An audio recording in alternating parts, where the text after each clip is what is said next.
خطابی من به بعضی پسردنیک ها، بعضی میانرو ها: شما با این مردم چی میکنین که این مردم اینقدر از شما شکایت دارن؟ برای من نرسیده باشه اگر 100 کامنت رسیده است، قر یک نوار که یک ویدیو که پسردنیک ها را نصیحت که حق ما را میخرن، ما را کیدت میکنن، ظلم میکنن.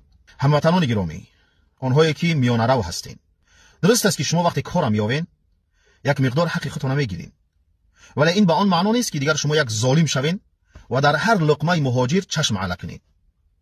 این ظلم است، این عدالت نیست.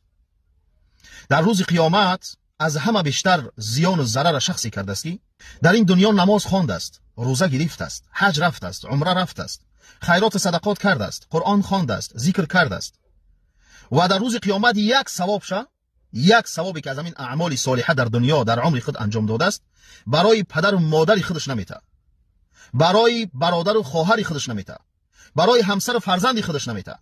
ولی آن شخصی را که در حقش ظلم کرده است، حقش خورده است، غیبت کرده است، تهمت کرده است، بهتان کرده است، در عموم ظلم کرده است، او آمده بخواهی نخواهی دعوا میکنه و این ثوابا را میگیره. بله میگیره. وقتی شما در حق یک انسان ظلم میکنین، در قدم اول در حق خود ظلم میکنین.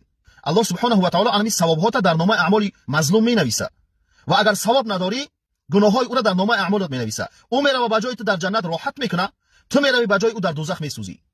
یعنی امروز این مظلومی بیچاره ضعیف است، از دستش چیزی نمیآید، حقش دعوا هم کردن نمیتونه، شاید دلیل نداره، حقش میخری، فکر میکنی که الله محاکمت نمیکنه، جزات نمیده، نه جزات میده. در مسئله حقوق مردم باید احتیاط کنیم. تا حق مردم برگردانده نشود الله سبحانه و تعالی توبه را قبول نمیکنه.